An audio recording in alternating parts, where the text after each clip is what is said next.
সোমবার রাত ৯টা নাগাদ ভোট গণনা কেন্দ্রে ঢুকে পড়েন হুগলির বিজেপি প্রার্থী লকেট চট্টোপাধ্যায়। চুঁচুড়ার এইচআইটি কলেজে আগামী ৪ জুন হুগলি কেন্দ্রের ভোট গণনা হবে। সেখানেই করা হয়েছে স্ট্রং রুম। সেখানকার নিরাপত্তা ব্যবস্থা খতিয়ে দেখতেই উপস্থিত হন লকেট।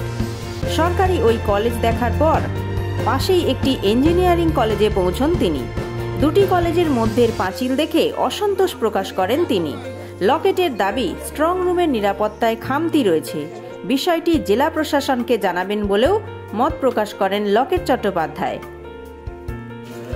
শুনুন তার বক্তব্য।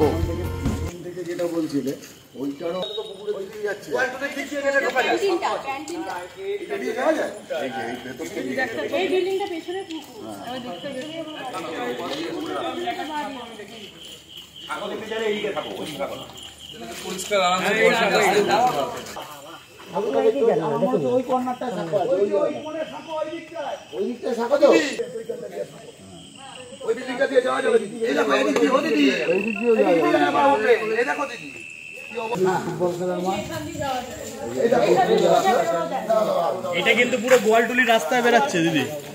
না, ওই দিকের রাস্তাটা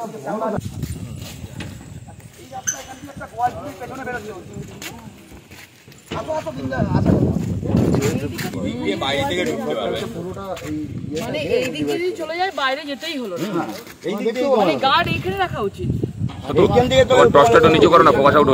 তুমি একবার ওই দিকটা দেখবে, হাতটা দিয়ে গিয়ে মানে এই দিকটা তো আমি বলছি এইখানে যদি আমাদের কোনো লোকজন থাকে, এদিকে দরকার আছে থাকার, এদিকে পোস্ট দেওয়া দরকার আছে এখানে, কারণ এটা তো একটা এন্ট্রান্স বাইরে।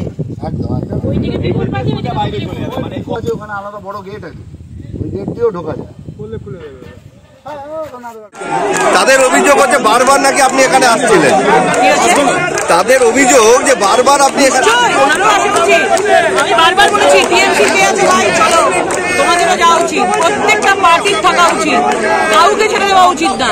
বারবার আসবো, যতক্ষণ না সুরক্ষিত রাখবে বারবার আসবো। প্রত্যেকটা পার্টিকে আমি মানে বলবো সবাই যেন এইখানে যতক্ষণ না সুরক্ষিত হচ্ছে আসে। ওরা কেন চাইবে না? ওরা চাইবে না সুরক্ষিত হতে?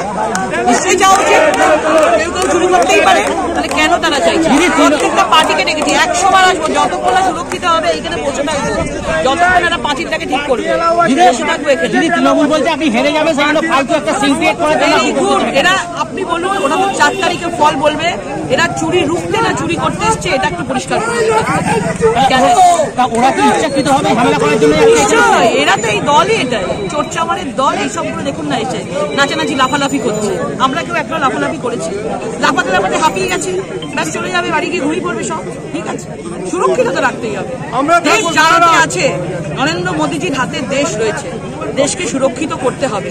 এইসব লোকেদের দ্বারা মানে বাংলা যেভাবে রসাতলে গেছে, আমরা তো জানতে পারি। আপনি কি তারা প্রত্যেক দিনই কি এখানে আসবেন? নিশ্চয়ই, এবার তো আরো আসতে হবে।